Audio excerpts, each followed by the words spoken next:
The Geometry plugins within the Built-ins tab are your basic building blocks within Vizrt T, and these are all 2D and 3D geometries that we can use to build our scenes out. Now, of course, you can also import other 3D objects and or images to use in here, but these are all the native geometry plugins within Vizrt T.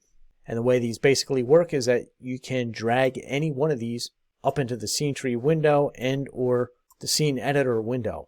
Now, every geometry, if you click on it, has its own particular set of properties in here which vary for each different geometry. Most of them will use this thing called Use LOD, and on every piece of geometry it's something you may want to consider.